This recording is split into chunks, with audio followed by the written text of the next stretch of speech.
ఓం నమ శివాయ. ఓం నమ శివాయ.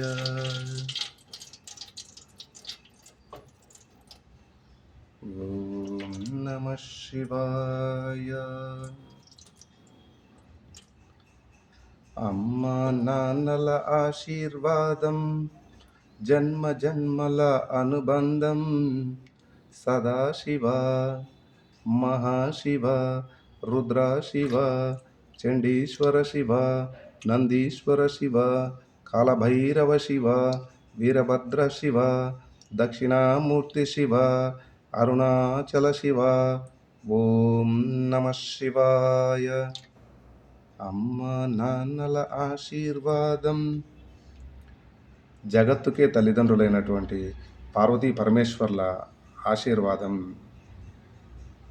ప్రతినిత్యము శివార్చనలు అలాగే శివాభిషేకాలు చేసుకునేందుకు అనుమతి అలాగే అనుగ్రహం ఇచ్చినటువంటి ఓ తల్లి తండ్రి కృతజ్ఞుడను మొదటగా.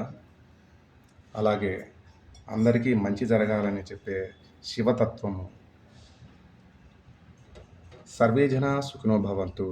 సర్వే జనా సుఖినో.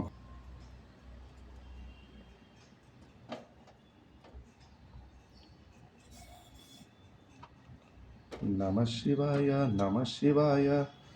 ఓం నమ శివాయ. నాదం నమ శివాయ.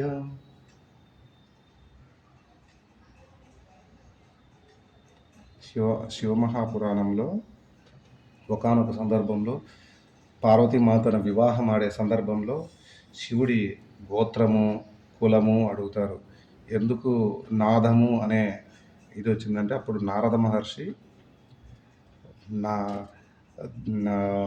వీణను మీటుతూ ఉంటాడు. అందరూ ఎంతమంది ఆపమన్నా కూడా ఆపడు. అప్పుడు చెబుతాడు నందీశ్వర స్వామి అంట నారద మహర్షి ఎంతోమంది బ్రహ్మలను చూశాడు. ఎవడు? మన శివయ్య. ఎంతోమంది బ్రహ్మలే ఇప్పటికి వెళ్ళిపోయారు. ఆయన వయస్సు ఎవరికి తెలియదు. బ్రహ్మకే పట్టని ఇది నీకెందుకయ్యా అని చెప్పేసి పార్వతీమాత వివాహమునందు ఆయన ఇప్పుడు కానీ మిగతా వాళ్ళు కొందరు ఏం చేస్తున్నారంటే భగవంతునికి ఒక క్యాస్ట్ చెప్పడము, ఈయన మావాడే. పొలిటీషియన్స్ అంటే ఓకే, వీళ్ళందరూ ఏందని అంటే కనుక భక్తి తప్ప మిగతావన్నీ చెబుతున్నారు.